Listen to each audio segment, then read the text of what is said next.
Pois é, aqui estamos nós mais uma vez. O mundo não acabou não, ainda não. Então, apesar desse contratempo, nós estamos aqui e vamos sim continuar com o nosso curso, com a nossa EBD, e vamos sim aprender mais de Deus. Estou sozinho aqui, mas eu estou com Deus. E vocês que por um acaso assistirem esse vídeo, parece até cena de filme, né? O cara sozinho dentro da igreja fazendo uma gravação, né? Aí é com aqueles enredos de filme, o mundo acabou, aconteceu tal coisa, né? Mas não aconteceu isso. Simplesmente nós estamos fechados devido a um decreto do governador e então não pode ter culto. Então eu estou fazendo apenas uma gravação e eu espero que isso daqui não te desanime, mas que te mostre, te anime, mostrando que a igreja ainda existe, que a igreja ainda funciona. Não esse prédio aqui muito grande que eu estou vazio, mas as pessoas. Bom, nas outras aulas anteriores nós falamos algumas coisas sobre o Antigo, sobre o Novo Testamento, e falamos aqui, por exemplo, que Deus ouve, a quem Deus ouve, falamos sobre o temor e falamos também que Deus não muda. Vamos dar uma olhada aqui hoje, então, na questão da misericórdia de Deus.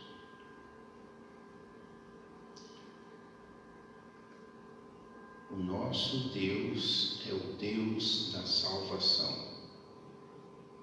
Ao Senhor pertence, o livramento de morte, pertence a salvação. E por isso nós estamos aqui ainda.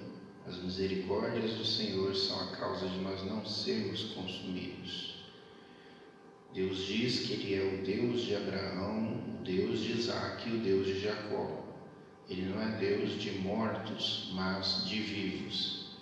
Aqui tem uma coisa muito importante que eu gostaria de falar.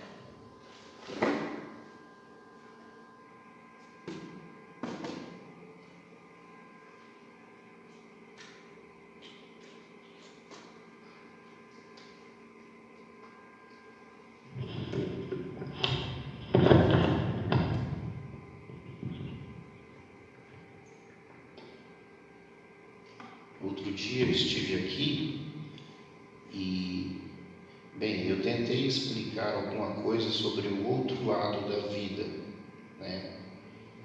O outro lado da vida, Parece até título de filme. Nós ficamos com medo da morte porque a gente tem essa impressão de que morreu, acabou.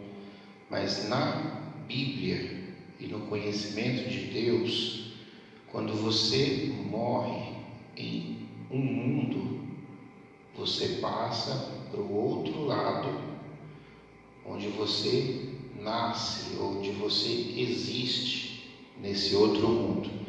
Por isso que a gente faz aquele terror, Mas o terror é mais pela saudade de quem ficou do que pela pessoa que está para o outro lado da vida. Então, a dor, a coisa toda se concentra entre os vivos, não com quem morreu, tá? Então a pessoa morreu, ela não acabou, ela passou para um outro plano, como diz os espíritas, tá? Nós não somos espíritas, mas eu vou usar essa linguagem porque é uma linguagem que ficou popularizada nos filmes, de ficção, nos filmes que mostra lá o fantasminha, certo? Então, como as pessoas têm esse conhecimento, eu vou trabalhar com o conhecimento que as pessoas têm. Morreu, migrou entre uma realidade para outra, passou para o plano astral.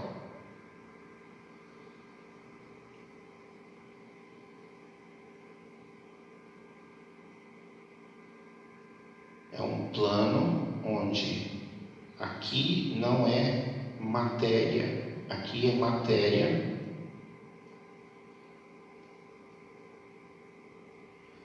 E aqui é não matéria.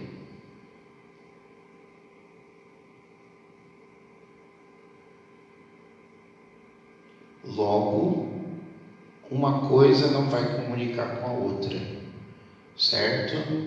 Por isso tem aquela questão do fantasma, essa pessoa que passa através do fantasma, porque ele não consegue tocar, né? O fantasminha vê esse aqui, mas esse aqui não vê o fantasminha.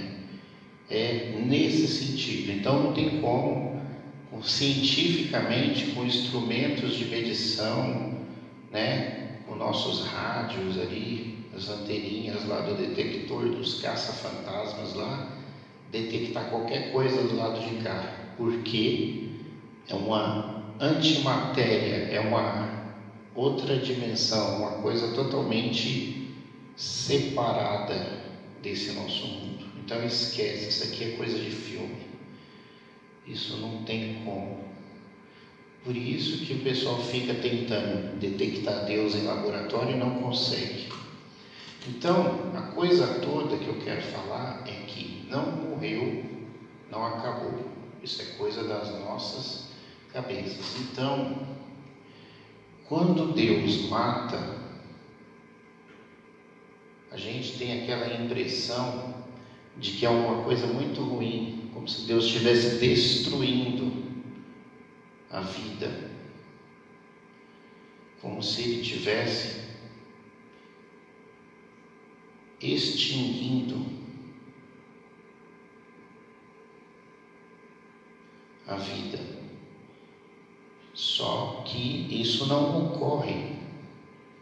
O que ocorre é retirar de um lugar e colocar em outro lugar.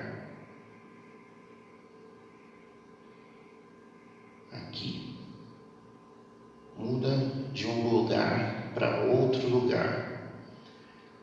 Então, as pessoas às vezes questionam e falam: eu não acredito que Deus vai matar, porque elas têm essa ideia de destruição, de eliminar, fazer deixar de existir. Só que para Deus isso aí não é nada, porque para Deus as coisas continuam.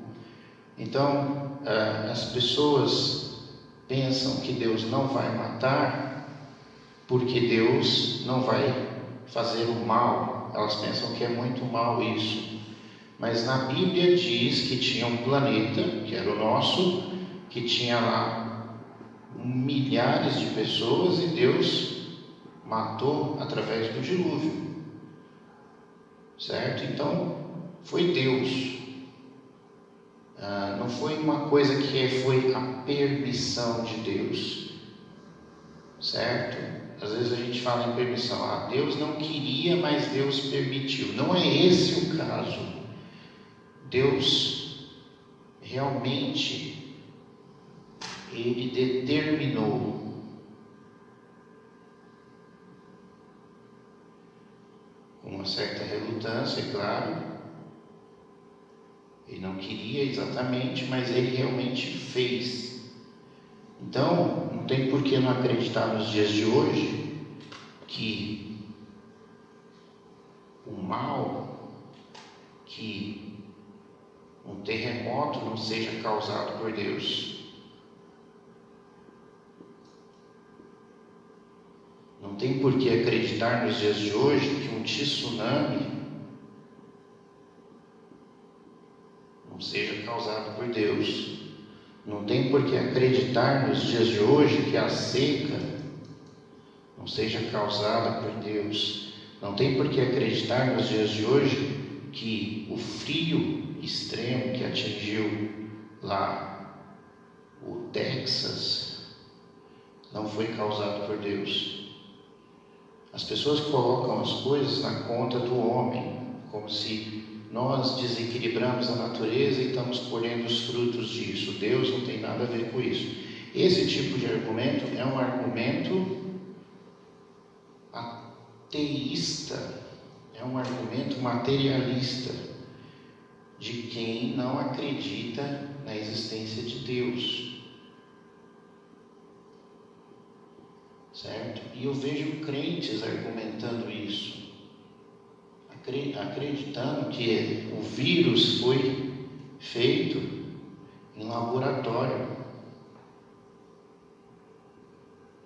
que ele é o vírus lá do joguinho do videogame do PlayStation, lá do Resident Evil, que foi fabricado, certo?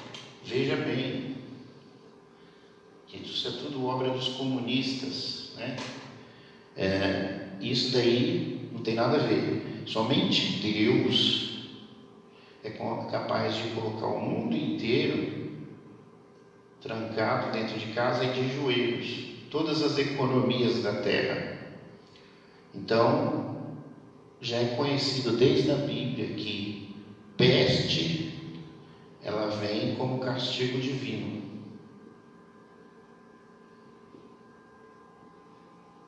Então não tem por que dizer isso.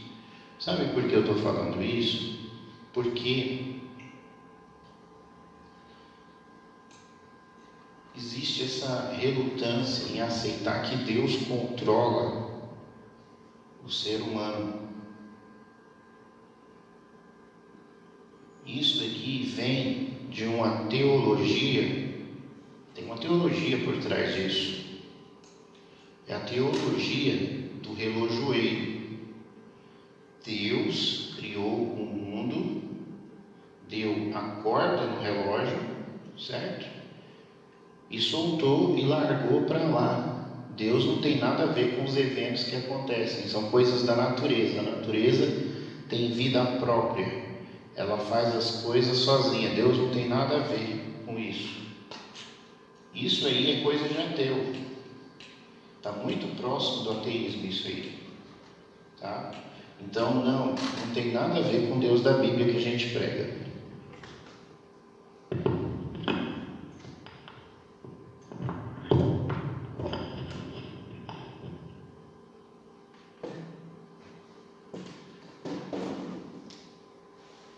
Continuando aqui então, nós temos aqui: eu sou o Deus de Abraão, o Deus de Isaac, o Deus de Jacó. Deus não é Deus de mortos, mas de vivos, como eu acabei de explicar. E nós conhecemos e cremos no amor que Deus nos tem. Deus é amor. Apesar de todas as catástrofes, a Bíblia fala que essa coisa toda, é a correção de Deus, ela é um ato de amor. É por causa dessas coisas que o ser humano não se destrói a si mesmo. Foi assim no dilúvio. O ser humano estava se destruindo. O ser humano era totalmente violento. E Deus falou: não dá para continuar assim. Então, pelo ato de amor, Deus colocou um fim à violência na terra. Lembrando qual que era o ambiente, né? Homens poderosos, né? Que a Bíblia vai tratar de gigantes. Eles pegavam para eles todas as mulheres que eles queriam. Então a terra estava cheia de violência, né? Uma mulher, um cara via, saía, matava o próximo, pegava a mulher do próximo, seja ela de que idade fosse, pegava para o seu harém. Aí vinha outro e tomava o harém do outro, matava a mulher, matava filhos. Era uma confusão. Por isso que Deus destruiu o mundo. E quem está em amor está em Deus. A gente vai abordar isso mais para frente. Bendito seja o Deus e Pai de nosso Senhor Jesus Cristo, Pai das misericórdias e o Deus de toda consolação. Nesse mundo, diante de tudo que está acontecendo, a Bíblia nos orienta a encontrar o consolo em Deus. quando Deus age para castigar a nós como filhos, a nossa atitude como filhos deve ser de se jogar nos pés dele e implorar por misericórdia, e ele vai ter misericórdia. Os sacrifícios para Deus são o espírito quebrantado, a um coração quebrantado e contrito não desprezarás, ó Deus. Eu repreendo e castigo a todos quantos amo. Sê, pois, zeloso e arrepende-te. Novamente, a ideia de amor na Bíblia não é essa ideia de amor que a gente tem, né? Hoje em dia, a nossa sociedade ela acha que amor é fazer tudo que a criança quer, atender todos os desejos da criança, levar a criança para Disney, nunca corrigir. Na Bíblia, amor significa correção.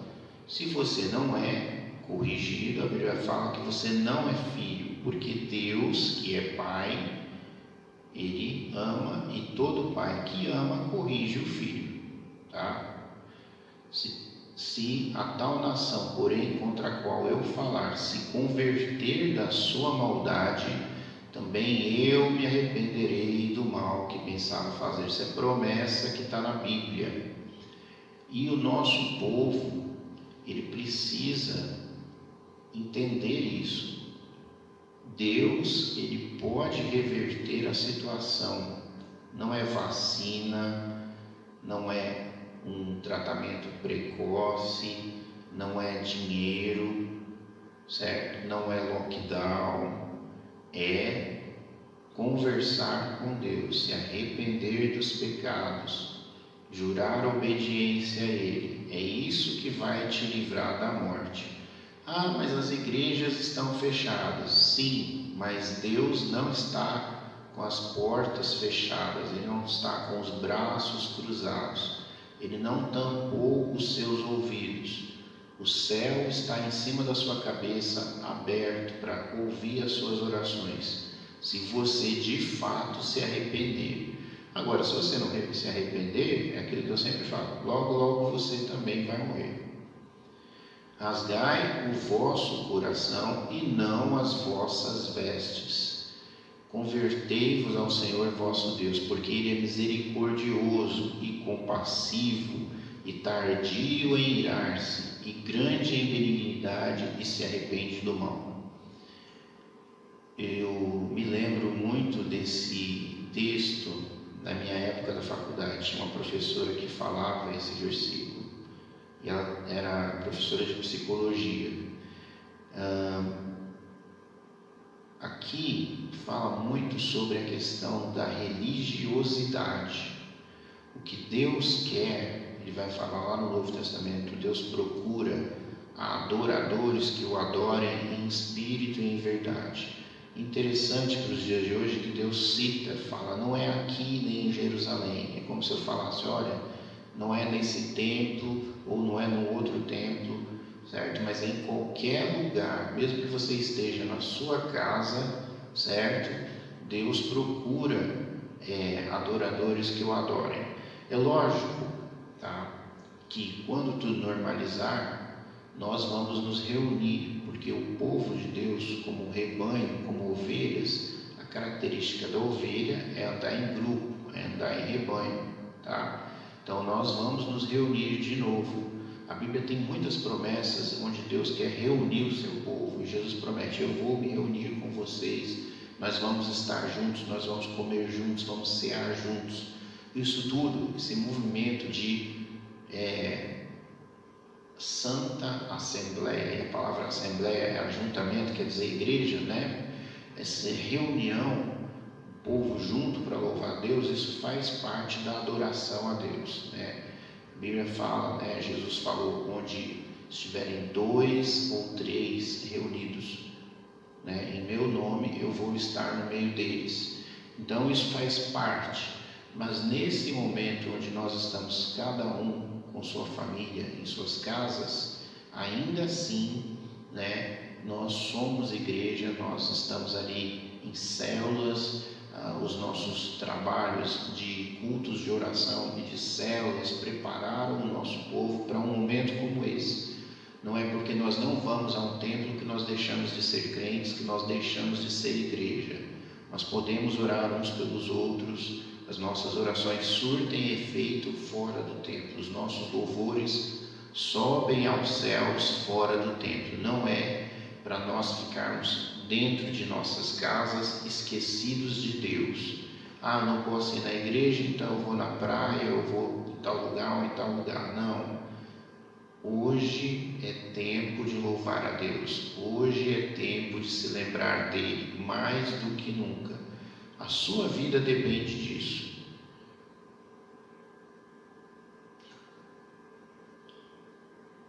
Rasgar o coração e não simplesmente uma atitude religiosa, um culto religioso.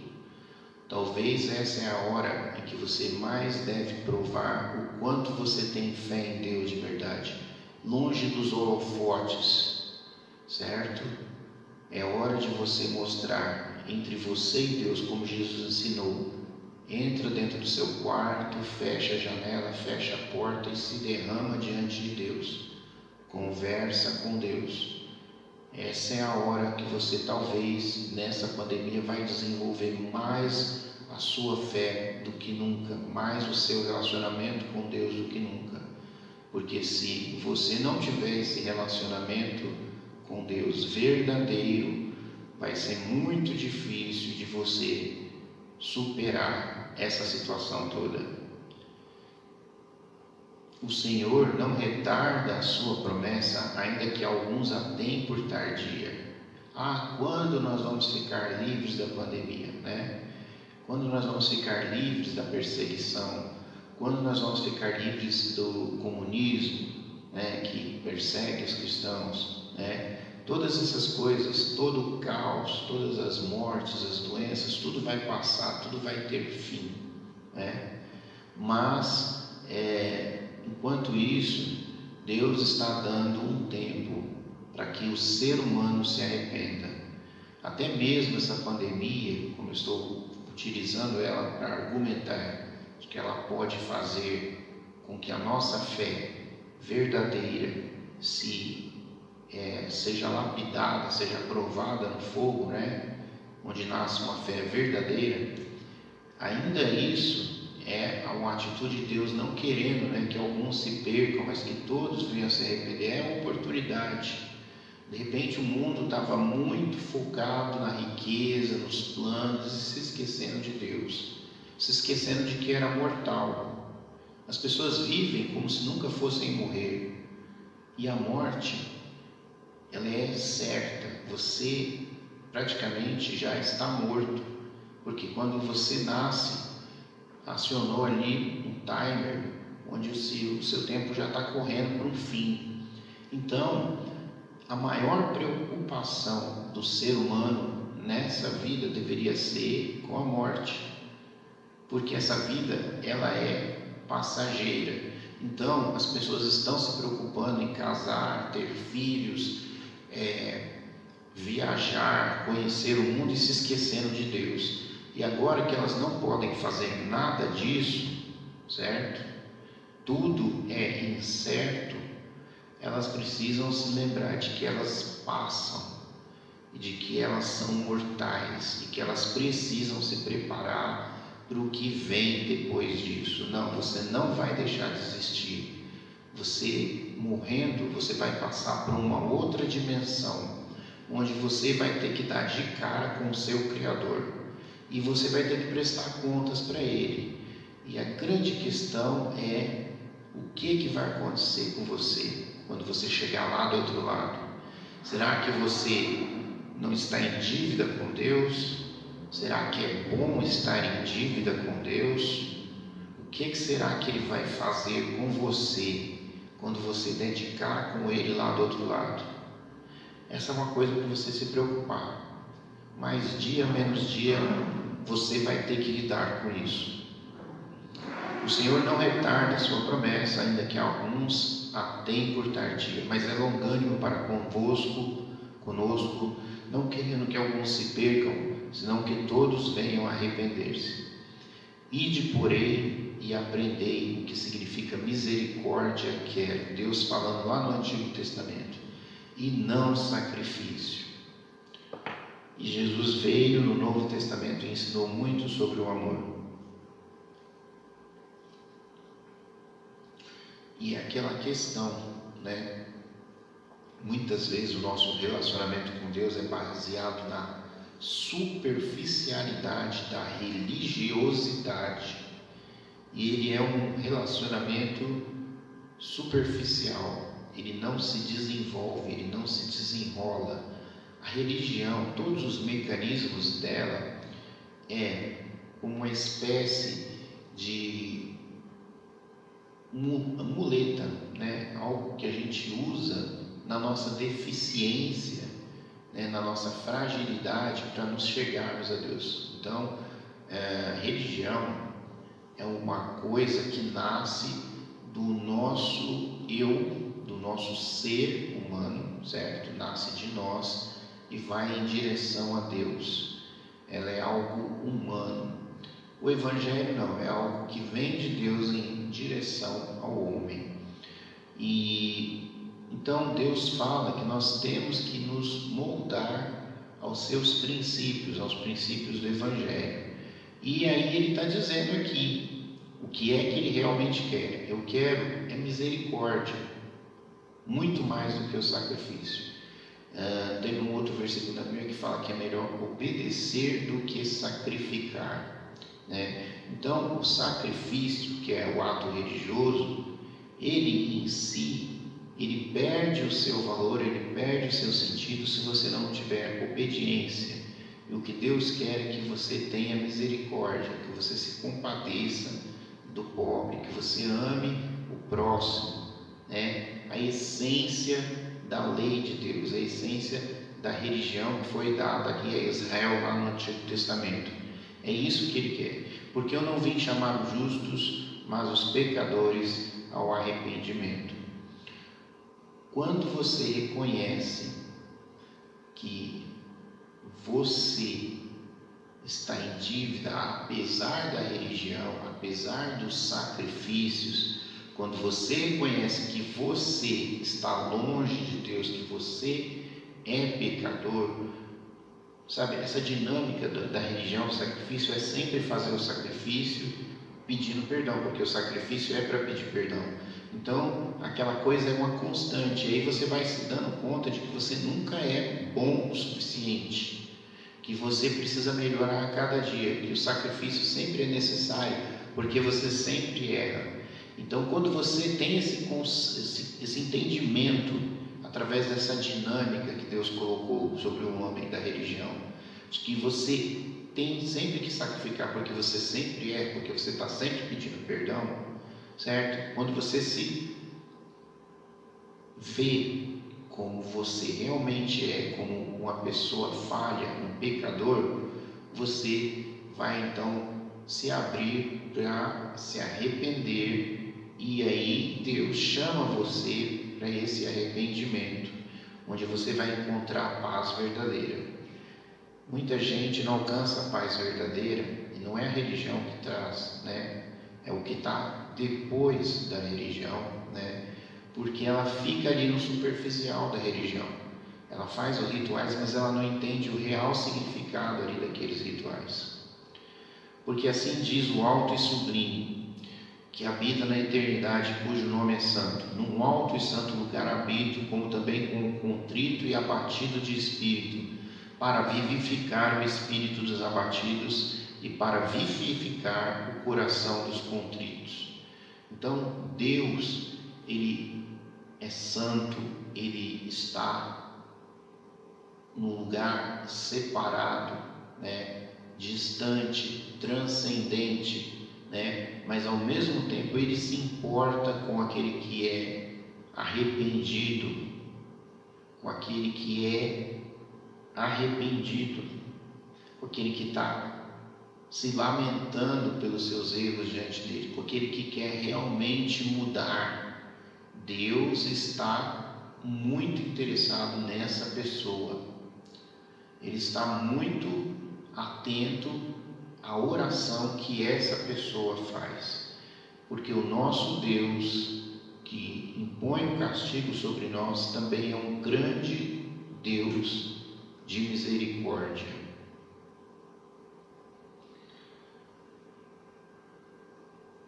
Deus, Ele é soberano. Porém, Ele disse: eu farei passar toda a minha bondade diante de ti e proclamarei o nome do Senhor diante de ti. E eu terei misericórdia de quem eu tiver misericórdia, e me compadecerei de quem eu me compadecer. Não tem essa de direitos iguais, não tem essa de direitos diante de Deus, não tem essa de direitos. Não é esse tipo de relacionamento com Deus. Deus é Senhor, Ele manda, você obedece. Você é escravo, você não tem direitos. Esse tipo de argumento não funciona com Deus. Você querer argumentar sobre os seus direitos, por que o Senhor está fazendo isso comigo? Você vai perder o seu tempo, tá? Olha quem é você. Você é uma formiguinha diante de Deus. Você é um nada, né? Você é um ninguém. Deus poderia te eliminar, porque você não tem nada, ao meu ver, nada de valor, de significado. Mas Deus, Ele é amor, muito além da minha compreensão, e Ele se importa com você, né? E comigo. E eu não sei porquê. Eu não entendo, porque na minha lógica, se fosse Deus, eu já tinha eliminado todo mundo há muito tempo. Não tem nenhum sentido ficar me desgastando com isso que nós somos. Mas Deus, Ele é amor, de um jeito que eu não consigo entender. O ser humano, né? O ser humano é normal a gente amar um bebezinho que é inocente. É normal você amar o seu pai, a sua mãe, uma pessoa boa. Mas Deus, Ele ama o pecador, Ele ama o estuprador, Ele ama o pedófilo, Ele ama o assassino, Ele ama lá o político de Brasília. E aí você não entende isso. Eu não entendo, você entende? Mas Deus é amor, amor de verdade, amor como nós não conseguimos compreender, além da nossa compreensão. E Ele tem misericórdia, a misericórdia é para todos. Eu não sou uma boa pessoa ao ponto de vista meu e de Deus. E talvez para vocês achem que eu sou, mas eu me conheço os meus defeitos. E eu sou muito rigoroso, eu não julgo que eu sou uma boa pessoa. Mas Deus ainda assim, Ele me ama. Ele ama você, apesar de você ser o que você é, né? Então, tem alguém que te ama nesse mundo? É Deus. Ele te deu a vida, te deu uma chance, certo? E Ele te ama.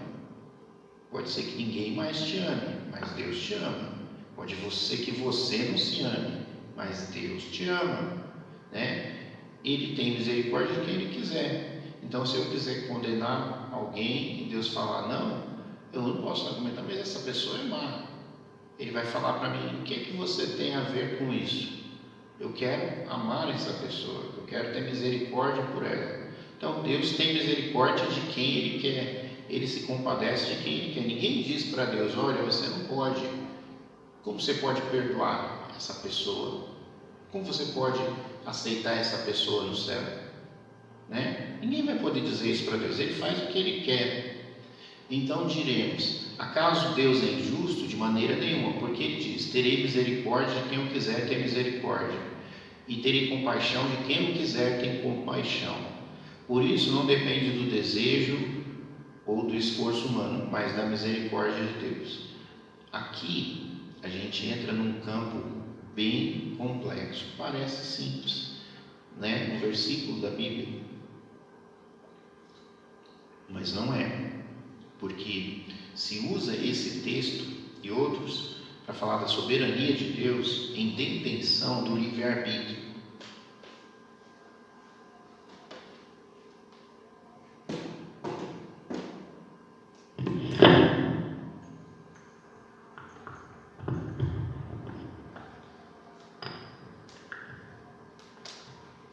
você com certeza já viu, eu aqui, o pastor, falando sobre livre-arbítrio em algum momento.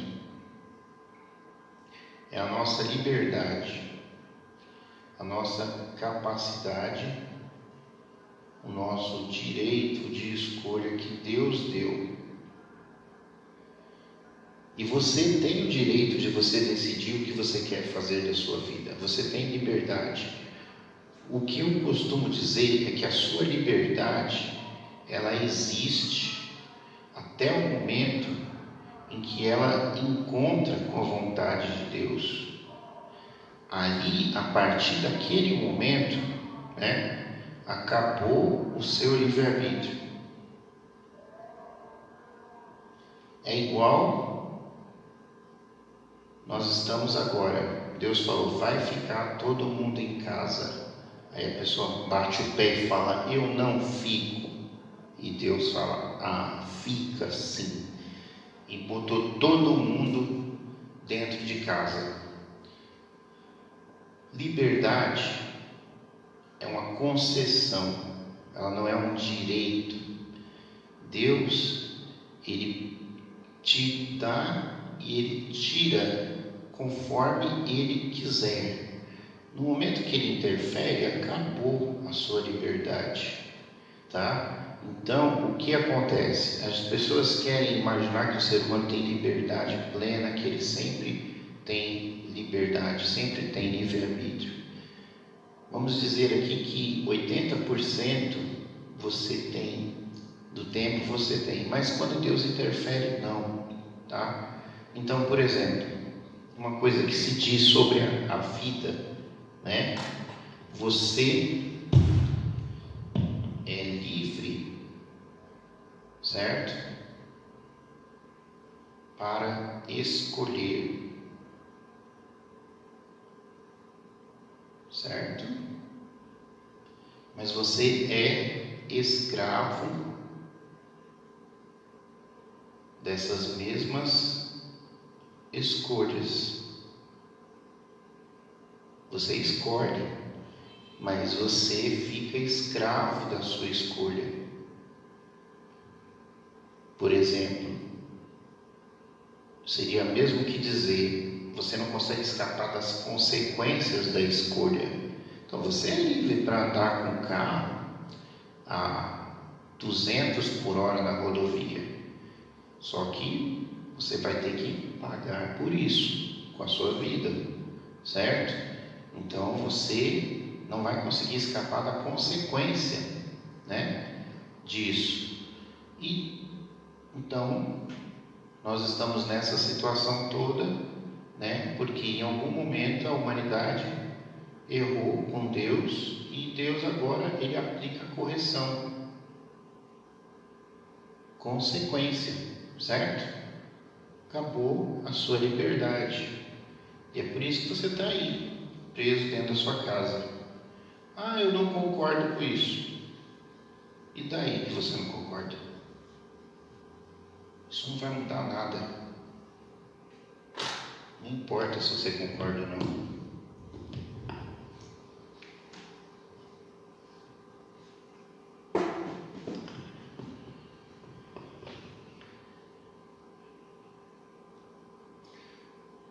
E visitarei sobre o mundo a maldade, e sobre os ímpios a sua iniquidade, e farei cessar a arrogância dos atrevidos, e abaterei a soberba dos tiranos. Antes ainda que houvesse dia, eu sou, e ninguém há que possa fazer escapar das minhas mãos. Agindo eu, quem impedirá? Porque para Deus nada é impossível, que transformará o nosso corpo abatido para ser conforme o seu corpo glorioso, segundo o seu eficaz poder de sujeitar também a si todas as coisas, porque a loucura de Deus é mais sábia do que os homens, e a fraqueza de Deus é mais forte do que os homens. Considera, pois, a bondade e a severidade de Deus, para com os que caíram, severidade, mas para contigo, benignidade, se permaneceres na sua benignidade. De outra maneira, também tu serás cortado. Deus é juiz justo, um Deus que se ira todos os dias. Aquele que habita nos céus se irá, o Senhor zombará deles.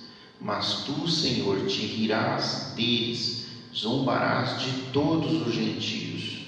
O Senhor se rirá dele, pois vê que vem chegando o seu dia. Horrenda coisa é cair nas mãos do Deus vivo.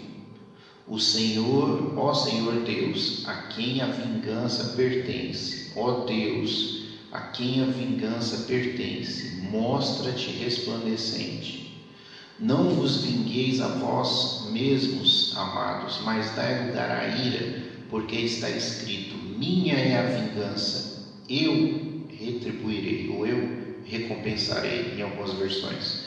Então, Deus, ele vinga o pobre, ele vinga o órfão e a viúva. Aí a humanidade acha que pode ignorar aqueles que são os pobres coitados, que estão lá em algum país passando fome, e a humanidade fica fazendo carro, fica fazendo nave espacial, fica tomando uísque no jatinho, no barquinho, no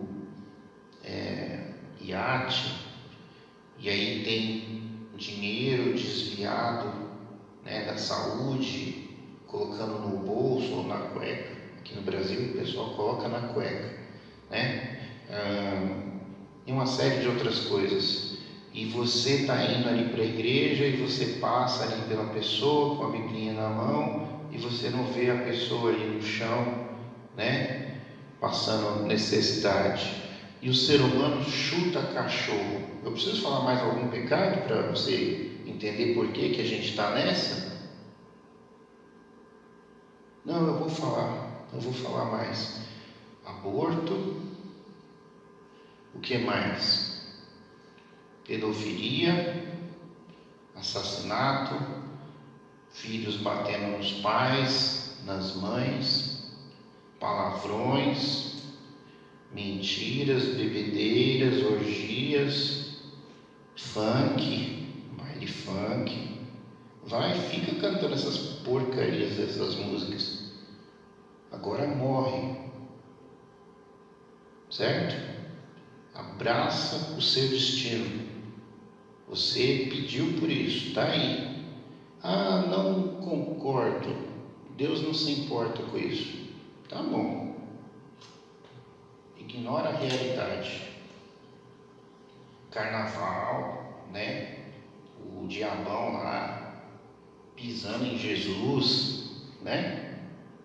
Tantas outras coisas que a gente viu nos últimos anos. Você se esqueceu? Eu não esqueci. Deus não se esqueceu, certo? Então, arrependa-se, aceita que você está errado, que você merece, não se enoje do castigo de Deus.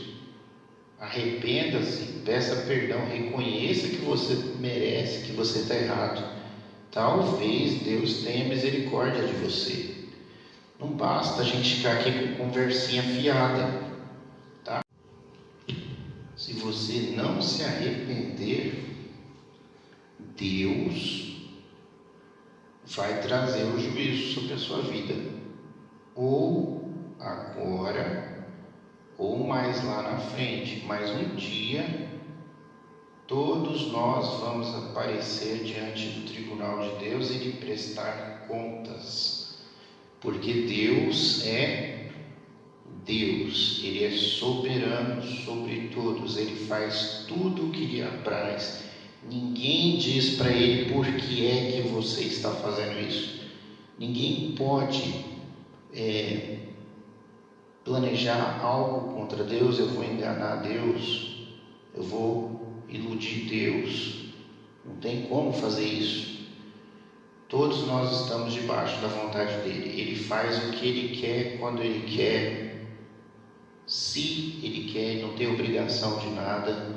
E se você não reconhecer que Deus é Deus e que você é um verme, que você é um pecador, que você está errado, como que fica o relacionamento com Deus? Se humilha diante de Deus, reconhece que Deus é Deus, reconhece que você está errado. Se você fizer isso, todo o mal ele vai ser retirado, porque Deus ele pode, conforme a gente leu nos versículos, se arrepender do mal que Ele determinou sobre você, sobre nós. Nós precisamos disso, de arrependimento. Sem arrependimento não tem perdão de pecados.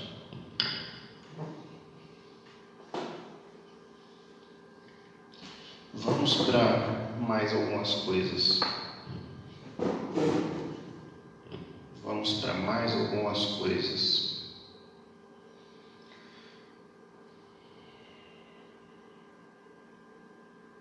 Por quê? Vamos explicar algumas coisas.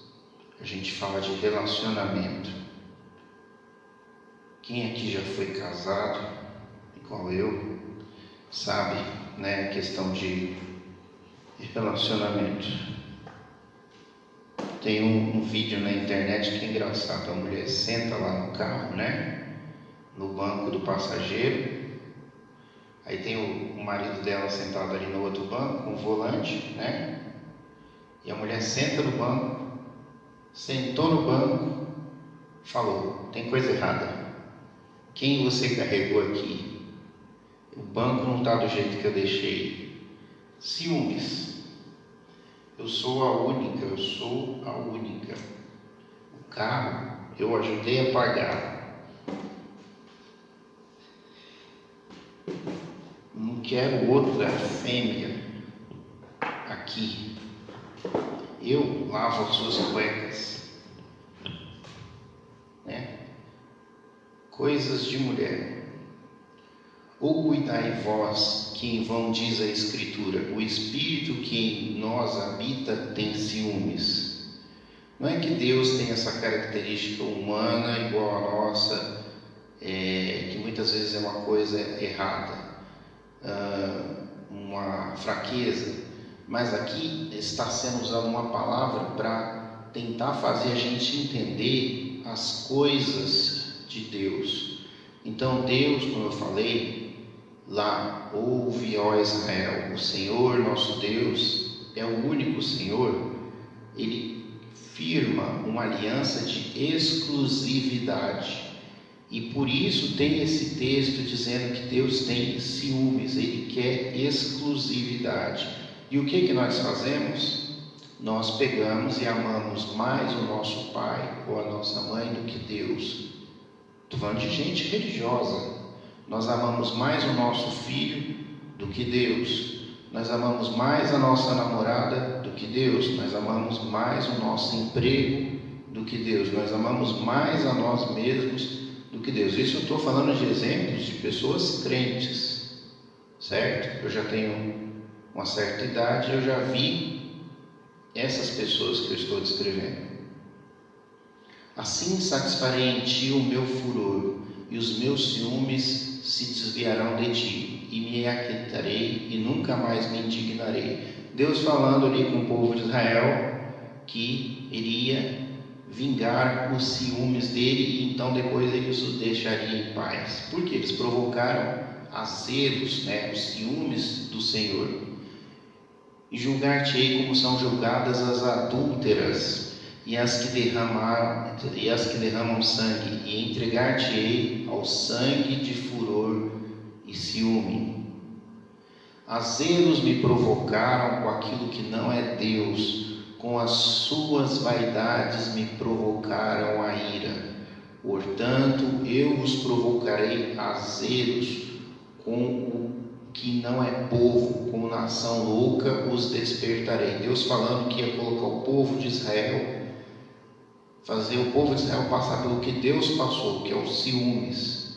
Então falou: eu vou colocar eu vou dar a minha bênção, aquilo que era exclusivo de vocês na minha aliança, eu vou dar para outras pessoas que estão fora da aliança que vocês tiveram comigo.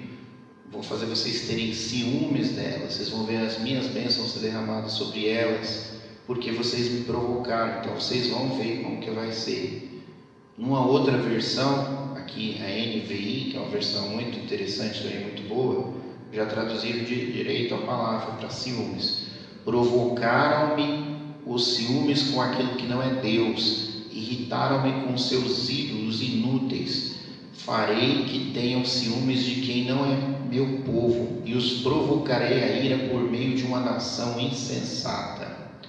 Então, ciúmes, Deus pagando com ciúmes o povo de Israel. E por isso, então, foi aberta a oportunidade para os não-judeus, que são os gentios, que somos nós, né? Os que não são de descendência judaica, né? É muito interessante essa questão da exclusividade, da infidelidade, Deus chamar de adultério, chamar de aquele que quebra a aliança, chamar de infiel, de adúltero, porque a aliança é um contrato, é um compromisso com Deus, e você tem então que ter Deus, apenas Deus como seu Senhor.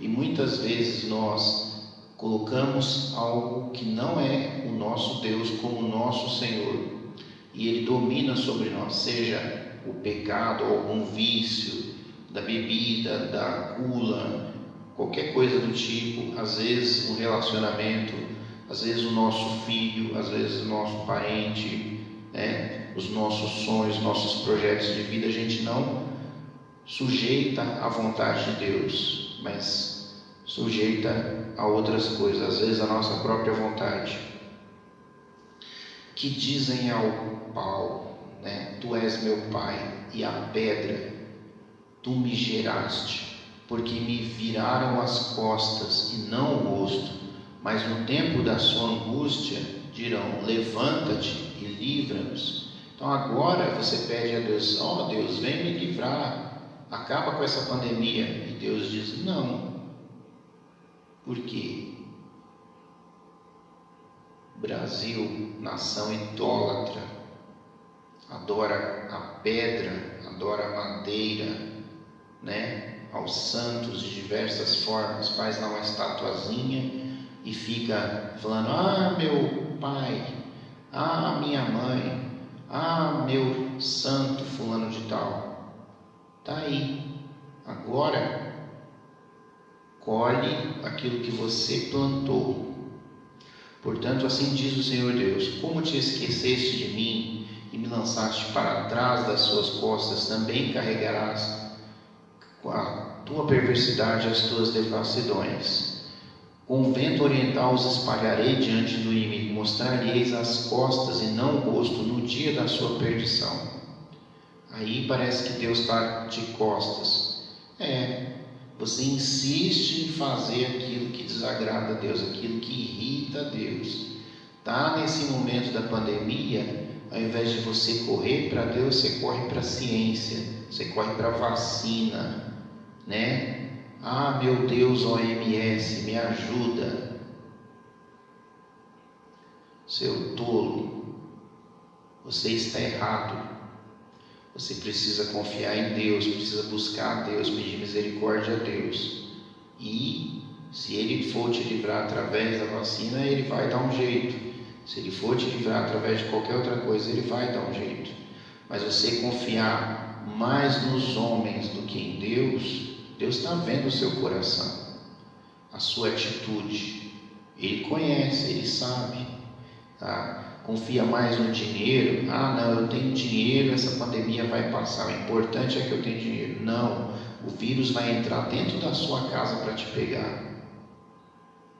Não pensa que você vai escapar. Tenha temor de Deus. A sua riqueza não vai te proteger. Tenha temor de Deus. Precisa se humilhar diante de Deus. Não seja um tolo. Um dia você vai ficar velho e vai morrer. Não fica pensando que você está seguro, que tudo vai te ir bem, porque você tem ajuntado celeiros, né? Tem comida para vários anos, né? Essa noite te pedirão a sua alma. Está escrito lá na Bíblia, né? Aquele homem rico que juntou muito dinheiro, encheu os celeiros e falou: agora come, folga-te minha alma, porque eu estou em paz. Aí vai lá de noite o ladrão e mata ele.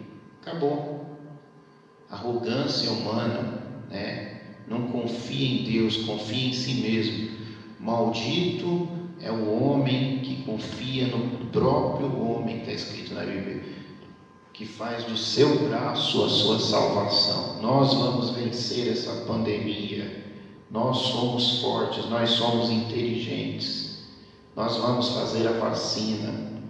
Maldito o homem que confia em si mesmo, confia no próprio homem, que faz o seu braço, está na Bíblia, mas não quer saber de Bíblia, acha que é esperto, então morre.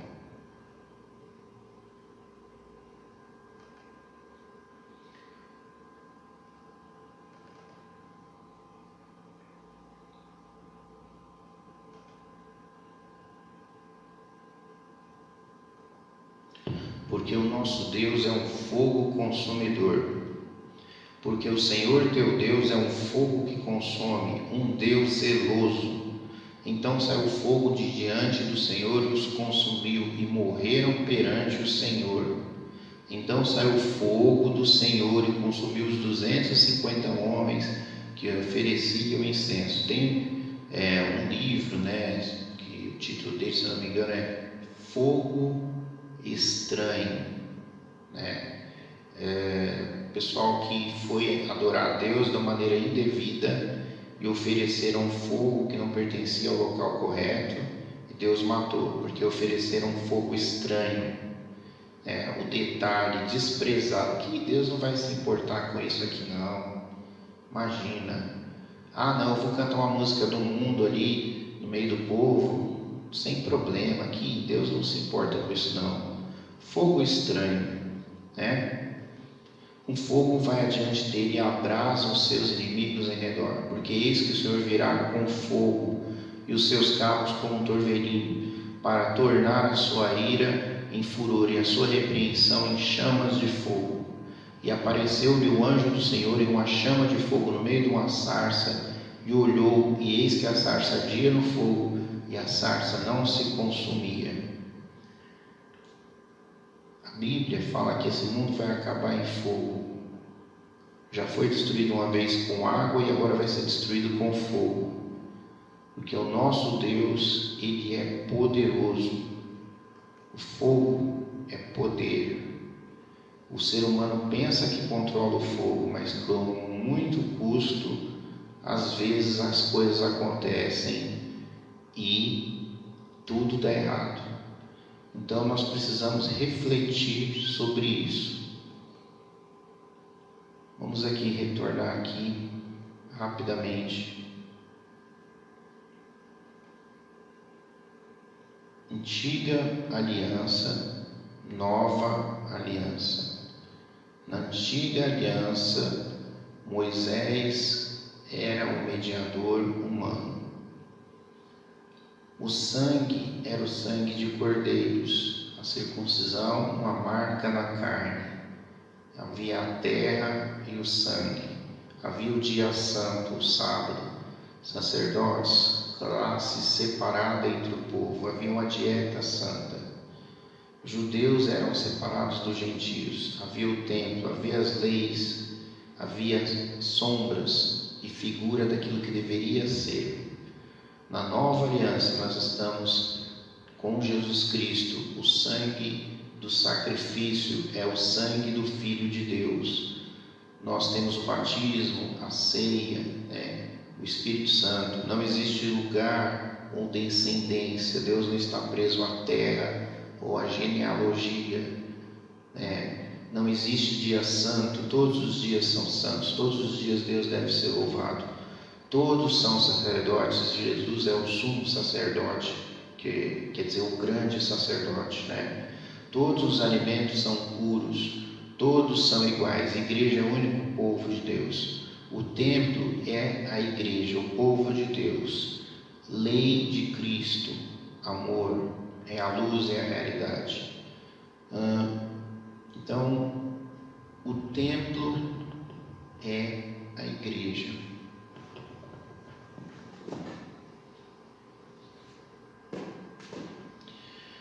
Talvez muita gente vai ficar chateada porque não pode vir no templo, mas o templo é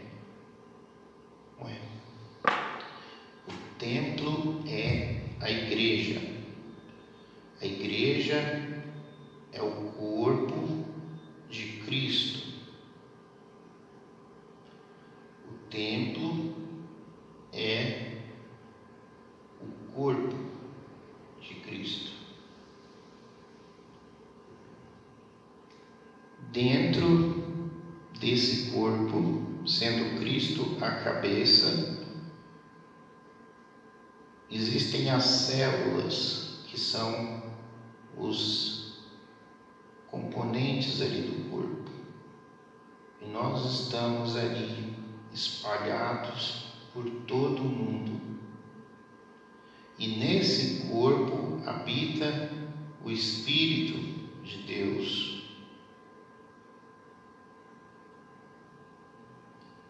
E esse é o templo que Deus habita. Deus habita dentro do corpo das pessoas, pelo seu Espírito que está nessas pessoas, em cada parte do mundo. Esse é o templo de Deus, um templo que não é feito por mãos humanas. Assim, a igreja é povo, é nação.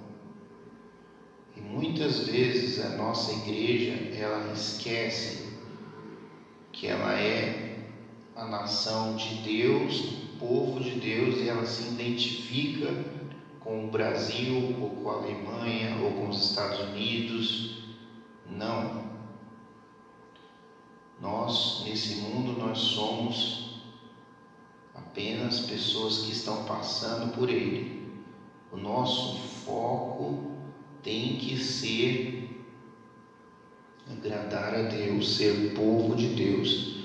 As nossas leis são as leis de Deus, não são as leis desse mundo. Certo? Essa é a nossa preocupação.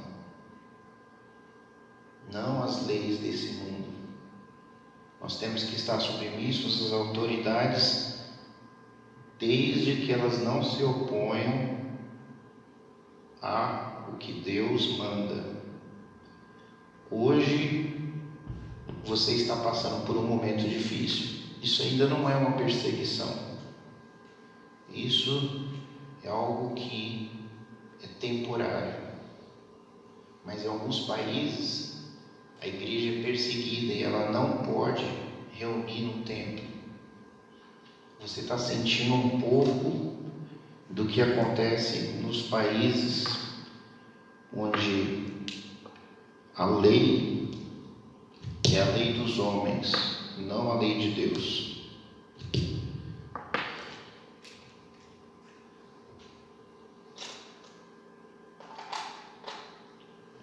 Você perdeu a sua liberdade, mas essa perda é momentânea.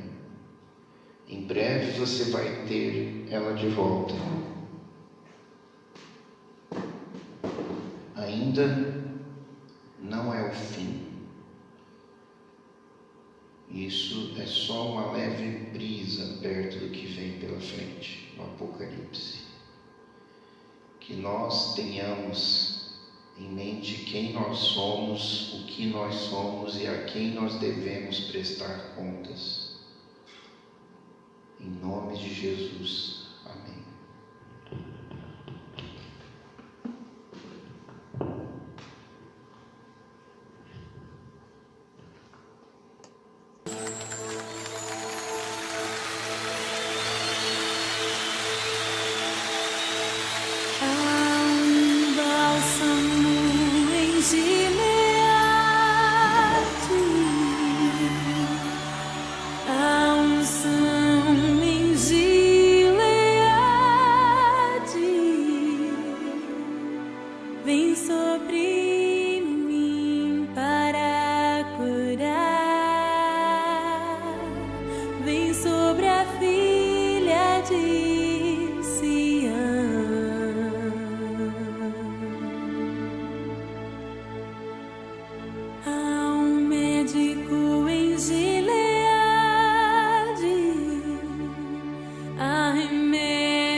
sobre mim para curar. Restaura a filha de Sião.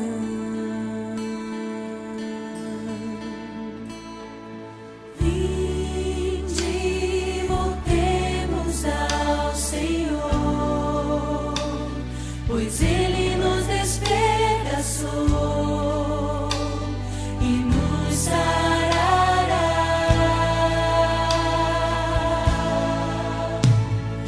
Fez a ferida, aliviará, nos revigorará e viveremos diante dele. Há um bálsamo em Gileade, a unção em Gileade vem sobre mim para curar, vem sobre a filha de Sião. Há um médico em Gileade, há remédio em Gileade, vem sobre mim para curar, restaura a filha de Sião. Ouça o chamado de Deus.